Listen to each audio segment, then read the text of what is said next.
Sweet. All right. Well, Dan Koch, good to see you again. You and I have done quite a few podcast crossovers in the past, and we've hung out a few times at Theology Beer Camp, which we're going back to again in October. I'm super pumped for that. Great to be with you on both of our podcasts. So welcome. Yeah, thanks. This is airing on both the New Evangelicals and the You Have Permission. The midweek slot on both shows. Yeah. You are more diligent about those midweek releases than I am, but we do them every other week, maybe 3 weeks a month. We'll have something, and this felt like a good use of that. I totally agree. I mean, just for the sake of my audience who might be a newer listener on my end, why don't you go ahead and introduce yourself so folks know who you are? Yeah, so I'm Dan Koch. I am a licensed therapist, and I am a, liberal Christian podcaster like yourself. You might say progressive Christianity. I identify more with like old school mid-century liberal Protestantism, the Paul Tillich, Schleiermacher side of things. But I focus a lot on psychology specifically and other social sciences and other sciences. And my kind of tagline for You Have Permission is taking both Christianity and the modern world very seriously. Great. Well, it is kind of full circle for me because I told you this before, but when I first started really rethinking what does the Bible or the Christian tradition say about queer inclusion, it was your podcast. I think it's you said it's one of your most listened to episodes. It's by far, it's easily number one. Yeah. Okay. And who was the person you had on? What was it? J.R. Daniel Kirk. Yeah. Also, he goes by Daniel Kirk as well. Yeah. That I should reach out to him and see if he'll come on my podcast as well. Sure because that episode was like the first big domino of like, wait a second, this is very compelling. I have things to chew on. Me and my wife are listening to it in the car. We were on some trip. And so it's very cool now to have you on the show and for us to be friends. It means a lot. And just so your audience knows, my name is Tim. I'm the creator of the New Evangelicals. We're a nonprofit organization. We do podcasts and social media content. The end. So that's what I do. Can I say actually one of the things that I really value about what you guys do is you have more. You guys have a resource that I regularly point people to that helps people find each other in person. There's like a geographical map, and You Have Permission we're not at the same organizational level that you're at, and so I don't have something like that, and you guys do, and so that's also something that you provide, which is truly rare in sort of progressive, like deconstruction, post-evangelical world. Yeah. And arguably one of the greatest needs. I'm sure like you, I hear it all the time. Like, is there anyone in my area? Is there a church I can attend? I have to get better at talking about the community resources that we offer because I don't talk about them a whole lot publicly. It slips my mind, to be honest. But yes, we do have a website you can sign up. It's totally free. Everything we do is paywall free. We don't charge $1 for anything. We're all donation based. And you can make an account and you can sign up on our members map and just see who's in your area. You can send them a private DM. Quite a few folks have met each other through the map. I think there's over 4,000 people on the map right now. So it's a very cool resource. I'll tell you how it would stop slipping your mind if you became a therapist and had like daily or at least weekly reminders that the people you were seeing needed connection with like-minded individuals that accepted them. Yeah. Then I think you would not forget so easily about that resource. Yeah, that's a totally fair point. So the reason we're having this conversation is something happened in the academic Christian world where, and I gotta be honest, Dan, I think you know way more about the backstory here than I do. So I'm going to try and give my best. Set it up? Why don't you just do? I'm going to lob the ball over to you. Go ahead. All right. Richard B. Hayes. Yeah. That guy. Probably now he's professor emeritus. He's in his early 70s, I think, at Duke Divinity School. Yeah. Duke Divinity School is one of those schools that is respected, we might say, like on the left and right. And I think that's what kind of makes all of this interesting is that Richard B. Hayes, he's a New Testament scholar, and specifically he's an ethicist. And so he is talking about biblical ethics around whatever questions we might have, ethical questions about money, power, sex, greed, like whatever, name it, race, so that's the kind of stuff, like the practical morality of the Bible and the Christian life. And his big seminal work was called The Moral Vision of the New Testament, came out 28 years ago in 1996. Yeah. Now, my understanding is that other than maybe N.T. Wright, Hayes has been probably the most widely respected New Testament scholar to hold a non-affirming position. Now, a lot of people have gotten on me in my comments section on Instagram when I've posted a couple of videos about this, because they're like, you're insane. There are all these respected New Testament scholars who are non-affirming. All Christians are non-affirming, things like that. Yeah, right. But those scholars don't tend to be respected outside of conservative circles. Like, if you are a New Testament ethicist at Dallas Theological Seminary, right, nobody at Union Theological Seminary respects you. So that doesn't mean that you're wrong. Newsflash. Right? Or Princeton or whatever. Like, that doesn't mean that you're wrong. Like, that's not an argument that he's right or wrong. But in terms of wide influence, like taken seriously by liberals, progressives, and taken extremely seriously by conservatives, I've seen, this is anecdotal, but people have forwarded me emails from, pastors of theirs citing the moral vision of the New Testament as like the gold standard for these kind of more, moderates, basically, right? People who maybe they go to Baylor and they genuinely love gay people, whether or not they are affirming or whether or not they feel that their job will still exist if they become affirming. Like, he is like the guy for that world. Now, N.T. Wright is more famous, but N.T. Wright doesn't focus on ethics. So he will be asked about it, but he doesn't really write about it. So that's why I say other than N.T. Wright, but they're buddies. And probably my guess is that N.T. Wright holds his position as a result, in part, of his conversations with his friend, Richard Hayes, and Hayes's work. They're very much in alignment. And when N.T. Wright has gone on the record about this, he speaks about it in very similar terms to Hayes. So that's the backdrop. That was probably more than you wanted. No, it's helpful. It's helpful. But I speak quickly. Yeah. So, I do it fast. Even and we're on a podcast. We got long form content. Time. I got people who are like, I love the 2-hour episodes. I'm like, are you? I don't listen to 2-hour episodes. It's all about what you're doing. Like on a drive or doing like chores around the house, the longer stuff can be great. Totally. Anyway, so he has now written a book. It's coming out. It's coming out on Yale University Press. It is co-authored with his son, who teaches at Fuller Seminary, and it's called The Widening of God's Mercy, and it is described by the publisher as a thoroughly biblical account of LGBTQ affirmation in the church. Yes. So what I would like to get into is like how we think that might be the case, because the argument he makes in Moral Vision of the New Testament is that, like, look, the biblical writers don't approve of this. And that's basically the argument. And embedded in that is the idea that, and therefore I don't agree with it because I must side with the New Testament authors. Right. So that's kind of the background. And then the book announcement has led to all kinds of ripple effects and whatever in various communities. And that's why you're talking to me, but then also talking to Angela Parker, right? That's exactly correct. Because when I saw the book floating around on Twitter, I saw Zach Lambert post about it. I'm like, okay, this sounds like it's a really big deal. And I'm not someone who is an academic. So this person's name, to your point, I was not familiar with them. Of course, I know who N.T. Wright is. I know who David Gushy is because we overlap in the same circles. Yeah. But yeah, Richard Hayes, David. For me, I was like, I don't really know. And people were like, no, this guy wrote literally, arguably, the book on Christian ethics that impact millions of Christians, including other academics. I was like, whoa. Yeah. And so it is interesting, right, to have this change, especially I didn't realize that him and N.T. Wright were close because N.T. Wright, who you're right, I love N.T. Wright. I'm a huge fan of his work. I have some of his books on my shelf. I'm working on trying to interview him. But I know that he recently endorsed Preston Sprinkle's book that was responding to like 21 arguments in favor of queer inclusion, and I was so disappointed. I was like, come on, N.T. Wright. And so I don't really know if this is maybe a hopeful step forward, even for someone like N.T. Wright, if his friend comes out with this book. But yeah, it seems like it's a really big deal, and I have seen kind of a plethora of responses.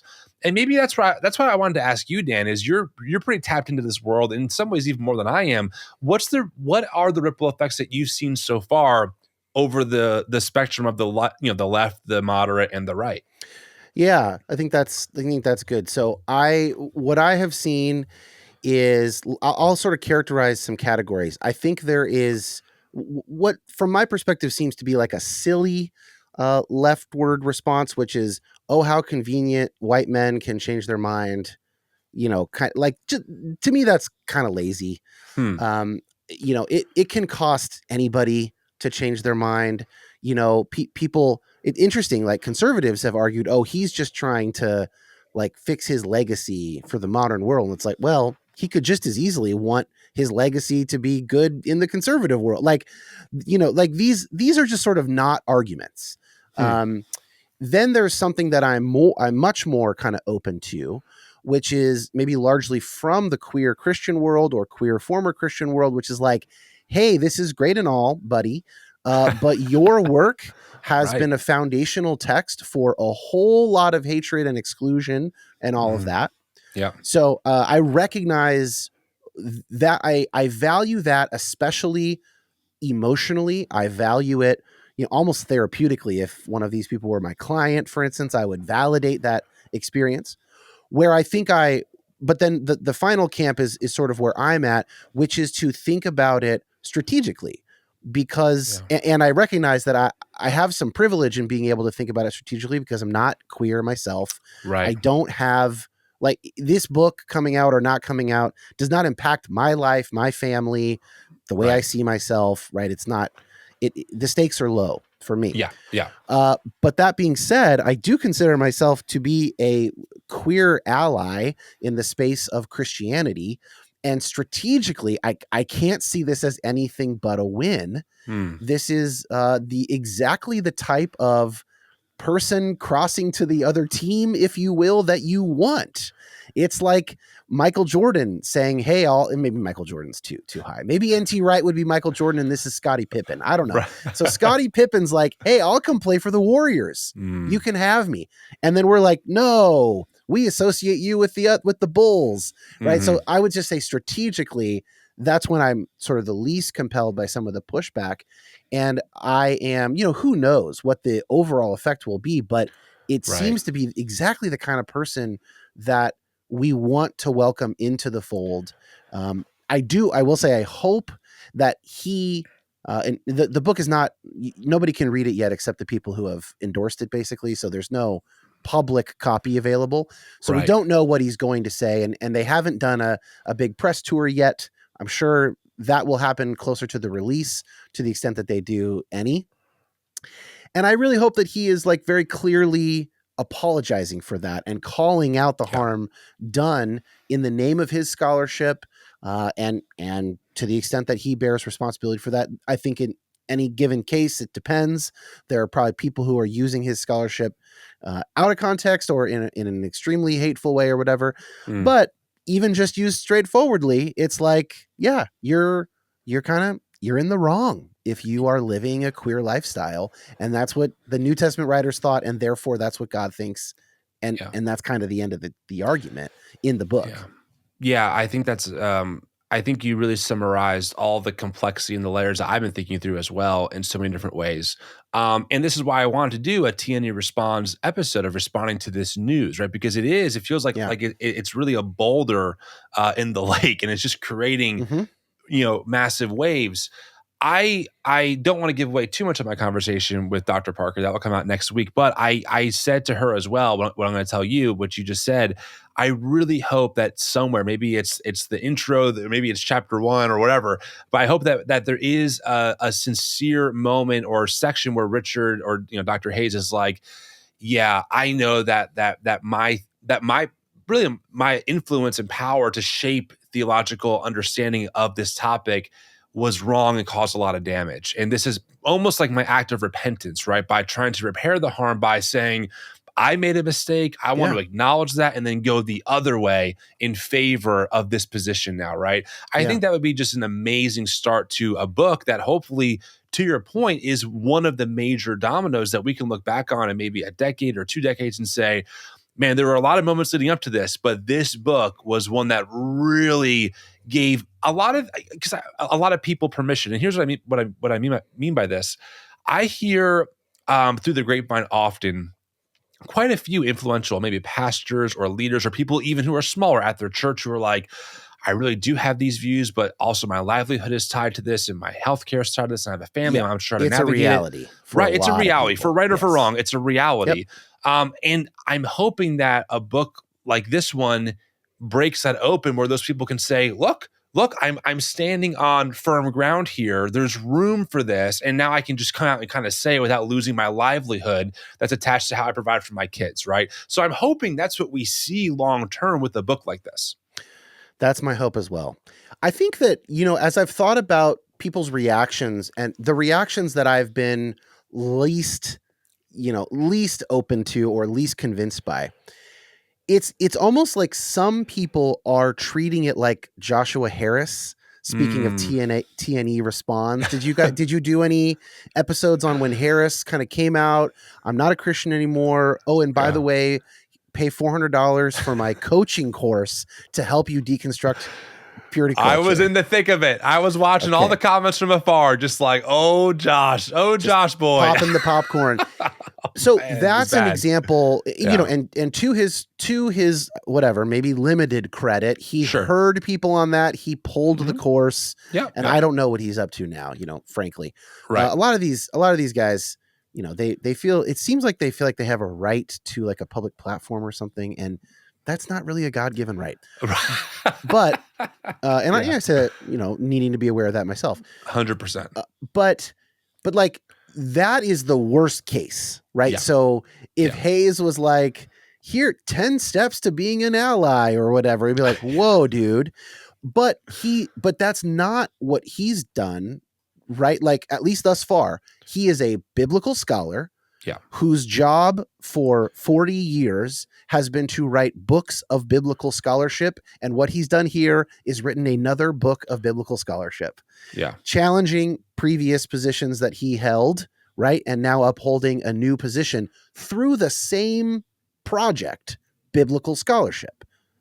And I think that I do think that asks of us a different response than someone like Josh Harris, who, like, people have to be able to change their minds. Like, what's the world like where we don't let any scholars or thinkers change their minds without nailing them to, a cross of our making, so to speak? I will definitely say that when it comes to particularly white, liberal, heterosexual people who are critiquing this, I'm like, okay, like whatever. When it comes to some of the people that I really respect in the queer community, especially the queer Christian community, that's when I go, okay, I want to listen here, because what could I be missing? And it seems like there is, and I don't want to make it monolithic. Of course, it's always more complicated than what everyone might or might not think, broadly speaking. But from some of the friends that I have who I really respect their views on, it seems like most of them kind of have that both and perspective of like, man, like this dude did so much damage. I'm kind of frustrated by it. I'm frustrated that's kind of getting the attention that it's getting. But pragmatically, if this pushes things forward, like we'll take the win, right? And I would hope, I don't know. I don't know how biblical scholarship works. I'm not a biblical scholar. I'll have to ask Tripp or something. But I would hope that Richard acknowledges the work of other folks who have been doing this work for decades that have gone super unnoticed or even have been kicked out of their own faith traditions because it was too dangerous, and now Richard's kind of coming in like, hey, I changed my mind. And the world's like, whoa, this is amazing. This is groundbreaking, which again, pragmatically, I'll take the win. But I also hope that there's an acknowledgement that, hey, there have been queer Christian scholars for decades doing this work. In some cases, really underrepresented or kicked out of their institutions because it was too detrimental to their work. That's what I'm so interested. Like, I'm not going to read the book because I need, convincing or clarification. Right. Like I've established my view on the issue a long time ago. That ship sailed a long time ago. Yeah. But I'm excited to read it because I am really curious how the Hayeses, younger and senior, are going to interact with other scholarship. Like, for instance, Dale Martin, who was a longtime professor at, I think, Yale, now retired, wrote many books, gay man, New Testament scholar, New Testament ethicist, right? Kind of a contemporary with Hayes. Some of his work, I think, just is incredible and brilliant. Some of his work, he's even told me on past episodes, like he's kind of poking the bear a little bit and coming up with kind of more extreme takes, 80s and 90s America, AIDS crisis in the background, right? Sort of different cultural time. And he's really, kind of poking things. And it'll be interesting. Like, do they quote Martin at all? Do they quote other scholars of his ilk who come from that world?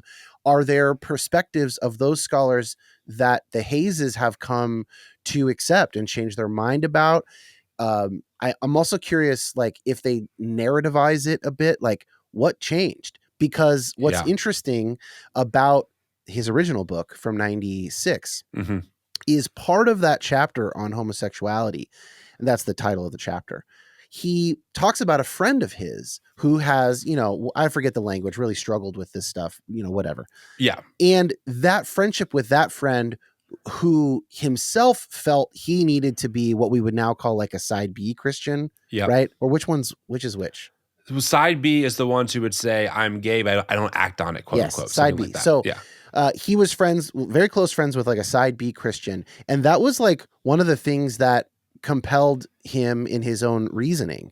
And what's funny is some of the conservative pushback I've seen about the book is like, he probably has a gay friend and now he's changed his mind. And it's like, okay, you obviously didn't read the original piece because he had a gay friend who was celibate. And that's like, so you can't, like, people, hot takes about this are going to miss so much because they're going to just sort of want an easy version of it that fits their narrative. Yeah. And, so I'm excited to actually read it and see where they go, because there's a lot of options. They have a lot of paths available to them, some of which, like you're saying, really acknowledge and celebrate some of that queer scholarship. And they have another path where, and then also one more thing here, Tim, is who is the book for? Who do they think it's for? Right. And if they think the book is for persuadable moderates, then I actually don't think it would be in their interest to like quote Dale Martin a bunch. So even if they agree with him, like they might choose strategically not to. And that's always tough because strategy is not the same as truth telling. Like they're not the same thing. The Democratic Party trying to beat Trump is not primarily interested in telling voters the truth. They are interested in strategy. And I'm glad they are. Like that's their job, right? Like I can tell the truth. I'm not a Democratic Party strategist, but they can't. They have to get people to vote.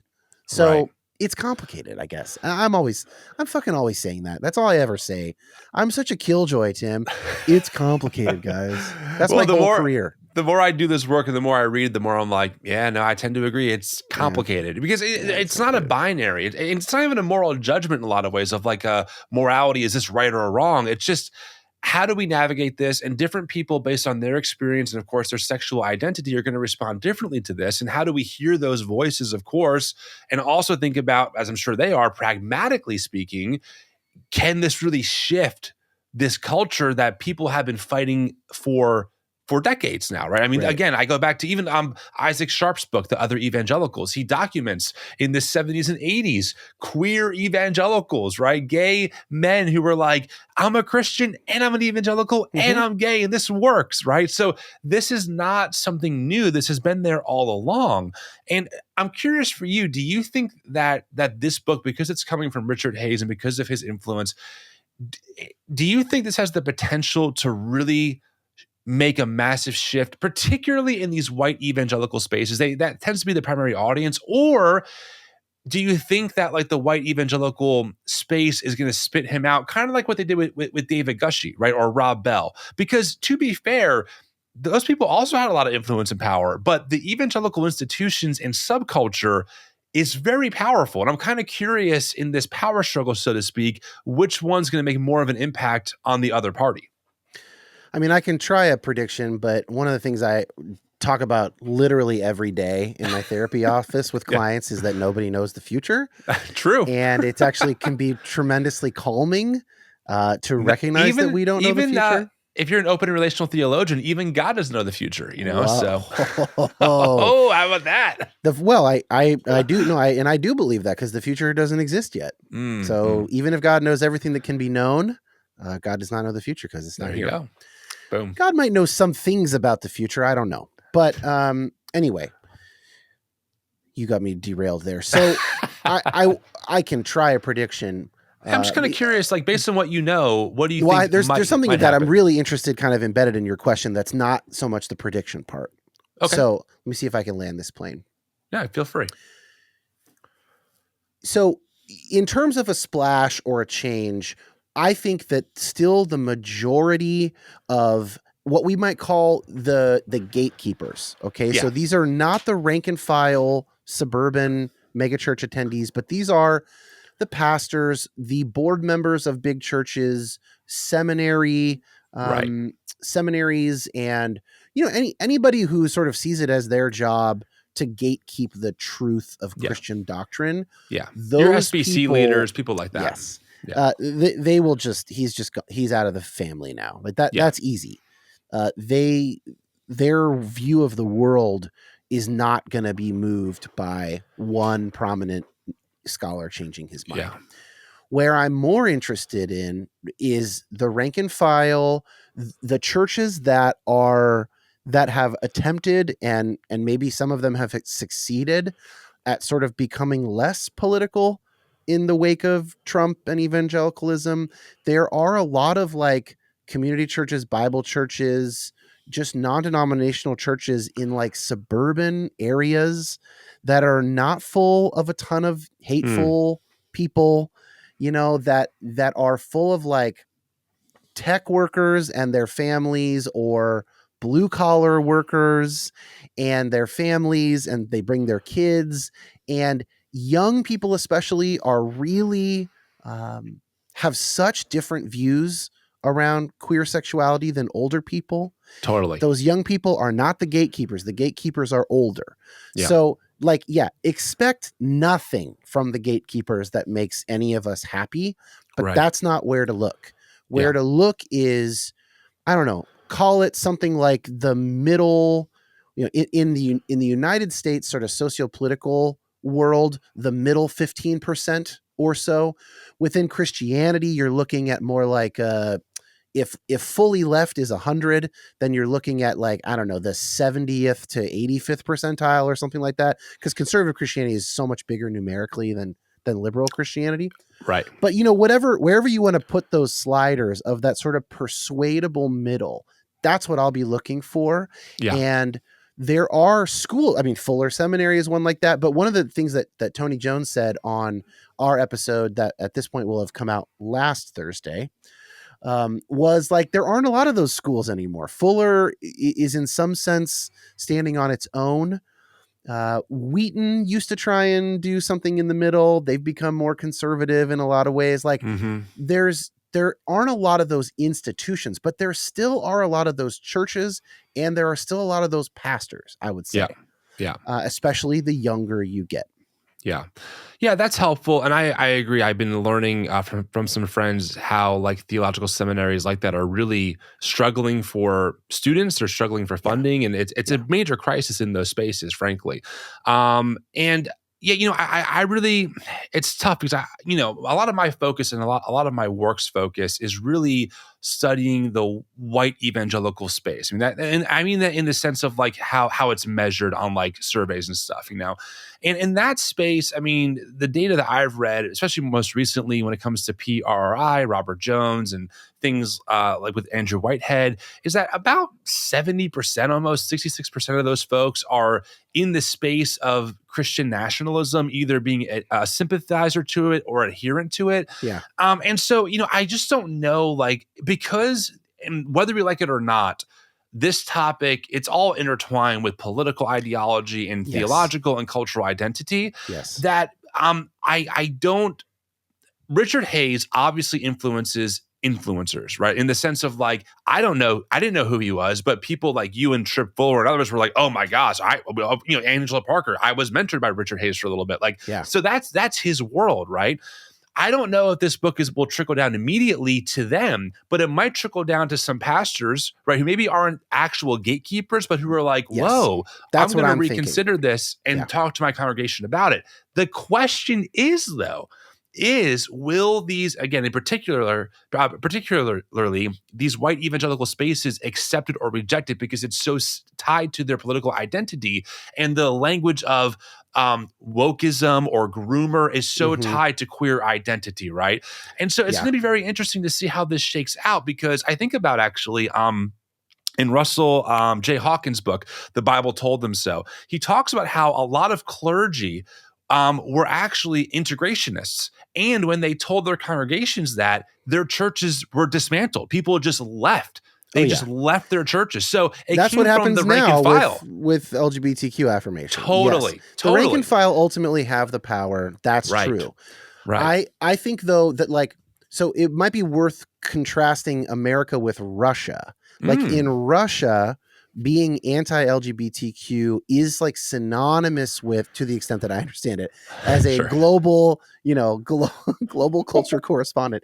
But Putin has made a big point of tying that to Russian nationalism, to the Russian Orthodox Church, to this conservative, almost barbaric way of seeing the world. Yes. There are people doing that here, but it's not the same, because you do have these groups of gay men who like Trump.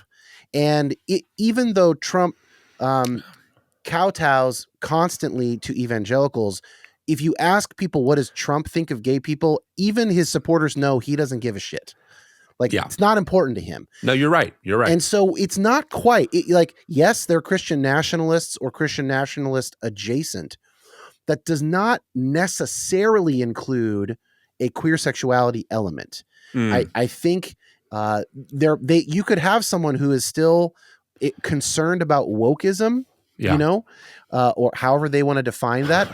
I have concerns about some of the questions around public school curricula and stuff like that. I think are legitimate questions. I asked a friend of a friend in the city that we were moving to.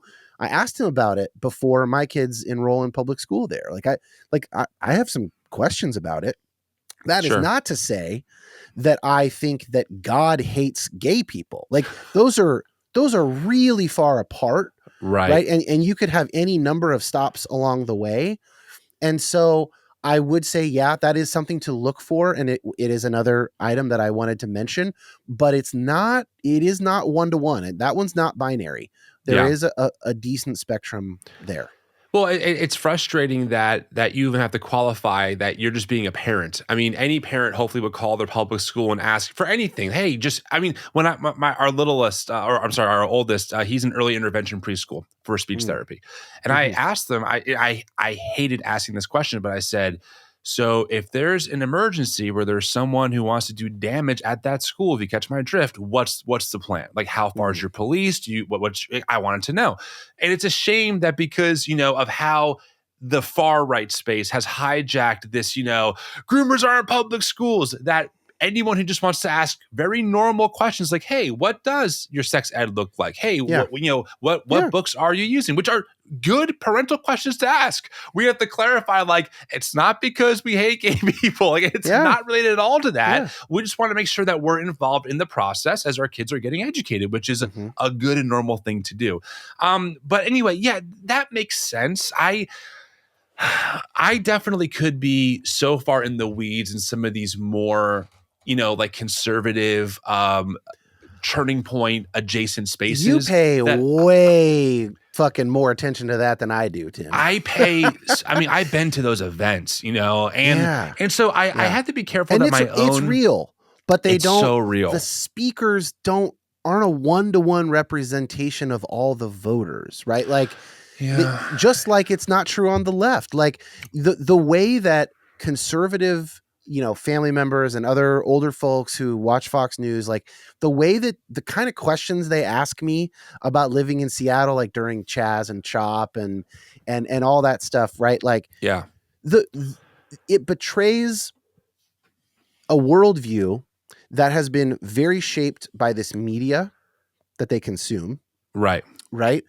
And they the type of world that they think I live in as a liberal is a caricature. right? Right. And to some degree, if we just focus on the right-wing watch, loudest voices, the biggest splashes on social media, then we will get a similarly skewed perspective of what conservative people's lives are like.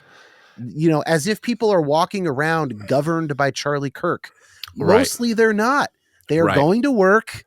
They're going to church. They're going to the local diner. You know, they're going to their kid's baseball game is what they're actually doing. And then they hold some views that I think are not good and are harmful, especially at the systemic level. But like, just like they think that I'm down there with a fucking blowtorch and megaphone in the Capitol Hill Autonomous Zone. I'm not. I'm watching Seinfeld reruns. Right. I'm fucking throwing a ball with my son. I'm not doing that. You know, so there's that danger. It is. Here's where I wrestle with this. I know we're a little off topic, but I don't care. This is a great discussion that needs to go here. So on one hand, heat, right? Tim. We follow that heat. Yeah. Hey, the audience wants long conversations, Dan. We're going to give them what they want. Damn it.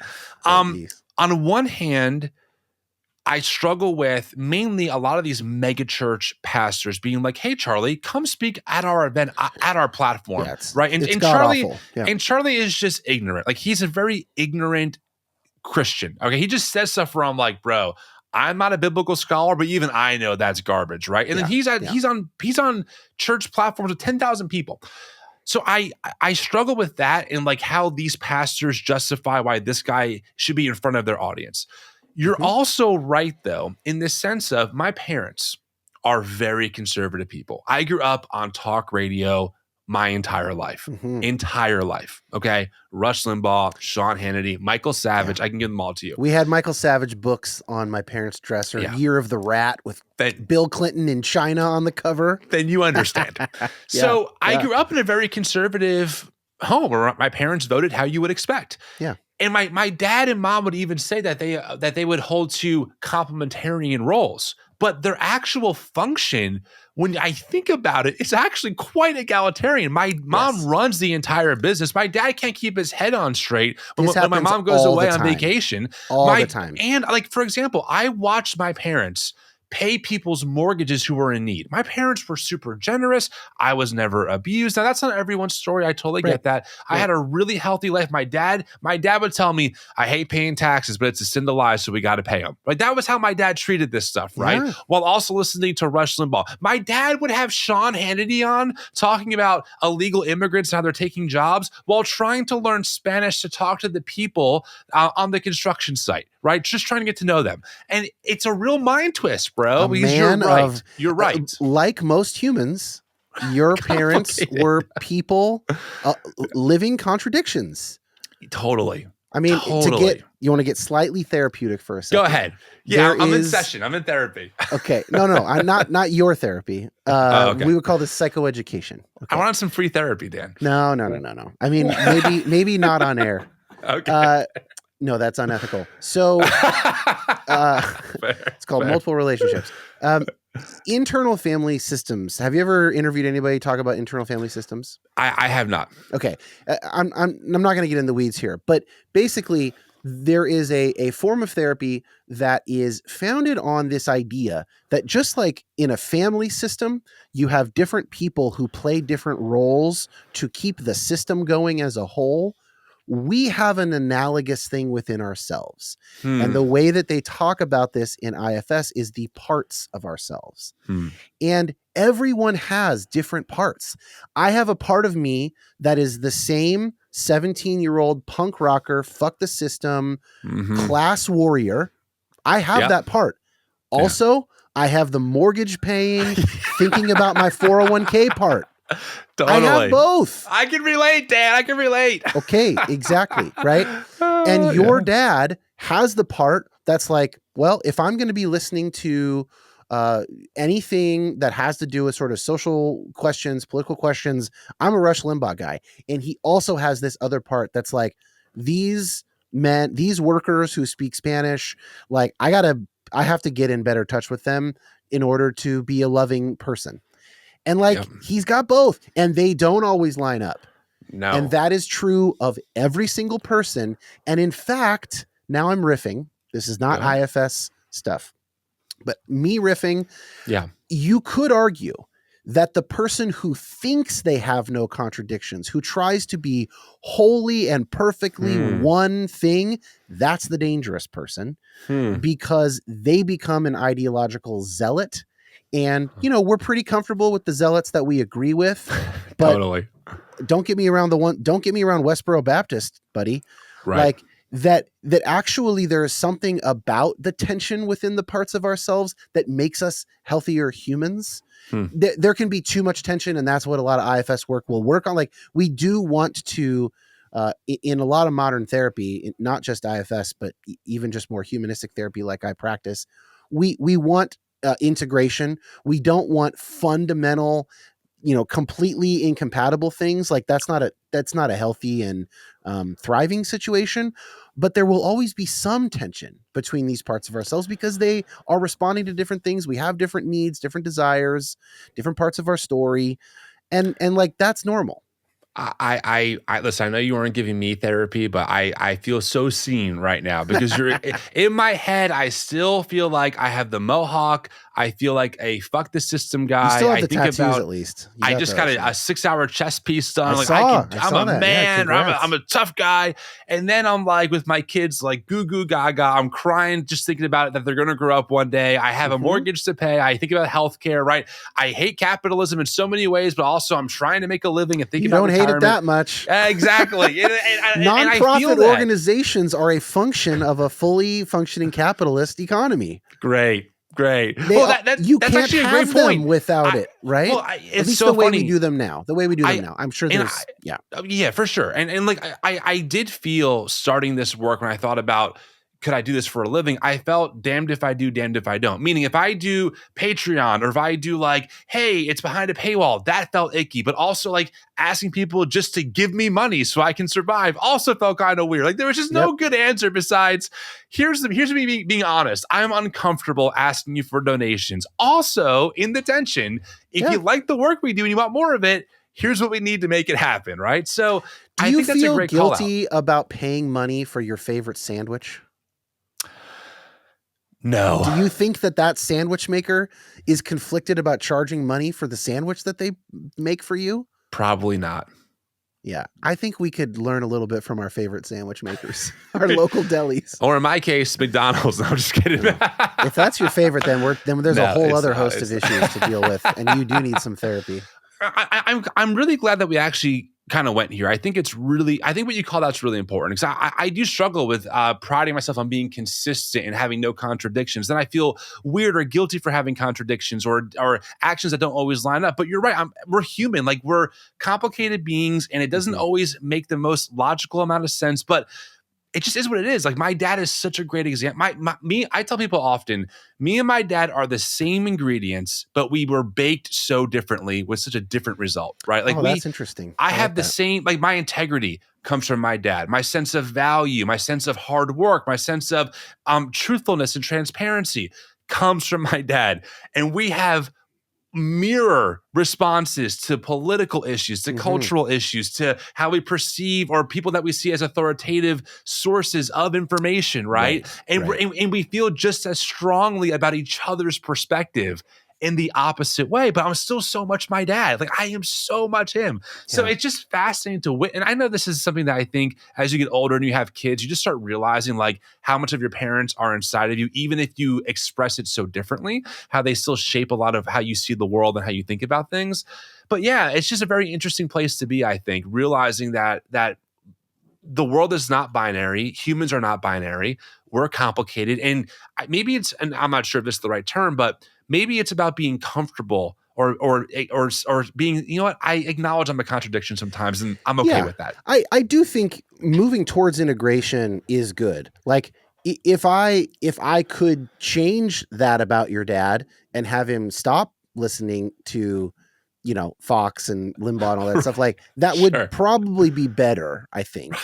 Yeah, I would agree. But that's not to say that there's nothing of value there and that there's nothing for you to learn from him, despite the fact that he still does listen to that, right? Totally. And maybe this is actually kind of a cool place to wrap it back to the Hayeses and wrap things up, is that two things. Number one, they wrote this book as a father-son pair. And that's kind of interesting in light of what you were just talking about.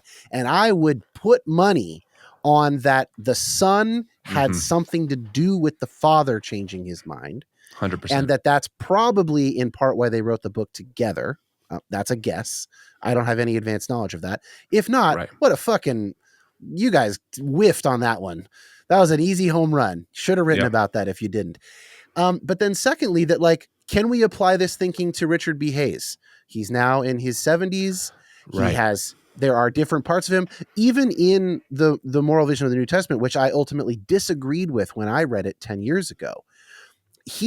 There was tension there. He was describing, I hold this view based on the text, but most Christians who hold this view are not compassionate and not loving. They do not act toward queer people the way Jesus commands us to do in the text, even the way Paul commands us to do in the text. And so there's tension, and now he's changed, and another part of himself has maybe won out in that. And how will he square that with the Bible? And this is interesting. This is interesting stuff. It's only not interesting if you are pre-committed to a particular outcome. Yeah. And, I recognize what I mean there is not pre-committed to an outcome around the issue. Like, I will read the book already committed to my view, but pre-committed to a vision of how people might change and grow. Yeah. If you are open to the world as you find it, then you will be surprised and hopefully enlightened and, more depth and just like more detail to savor and feel in awe about. Well, we got about 5 months till this book comes out. So, I'm sure that this is going to come back up. I'm going to try and get Richard on the podcast. I'm sure you're going to try and talk to him as well. Yes, I'm sure he's going to be very high in demand, but I'm going to swing the bat hard, Yeah. But I want to get him on the podcast. I want to get the book to talk to him. Yeah. Yes, whatever it takes. How do you bribe a 72-year-old New Testament ethicist? Yeah. What do you want, buddy? What do you want? Oh my goodness. Like, I don't even know. I don't even know. They got all the books If I can get father and son on, that's find out. Okay, find out like what baseball team he likes or something, and like say we got some tickets with your name on it. Yes, that's maybe the way. I bet he likes a good baseball game. Yeah, he probably does. I mean, these white men scholars must, because Pete Entz is a huge Yankee fan. Age. Look at Pete Entz, exactly, huge baseball players or fan. Anyway, Dan, this was a great conversation. I mean, I think this is a great start, at least on my end, to have this like 2-part series. I think there's a lot for the audience to consider, even some things beyond the topic at hand. Where can folks on my end find your work if they want to hear more? Do you have a public presence, Instagram, Twitter, podcast, etc.? Yeah, I'm starting to take things a little more serious over at Instagram. I'm having some fun, posting some reels, trying some things out. That's Dan Coke like the drink, COKE on Instagram. And then You Have Permission anywhere you get podcasts. Awesome. Sweet. Well, friends, thanks for being here. Friends of Dan's podcast, thanks for listening to... And Tim, please answer where people can find you for my listeners. Right. I forgot the humble approach. Oh, yes. Thank you, Dan. Thank you so much. Anywhere that the New Evangelicals can be found on the internet, meaning X or Twitter, whatever, TikTok, Instagram, Facebook, a website, thenewevangelicals.com. That's all us. My DMs on Instagram are open. You can always reach out to me, or you can email me at info@thenewevangelicals.com. I do my best to respond to everyone. I love talking to people and hearing from the audience. So that's where you can find me. So cool. Well, this will be out pretty soon. I can't wait for people to hear it and get the response. And Dan, we'll talk again. Sounds good, man. All right. See ya.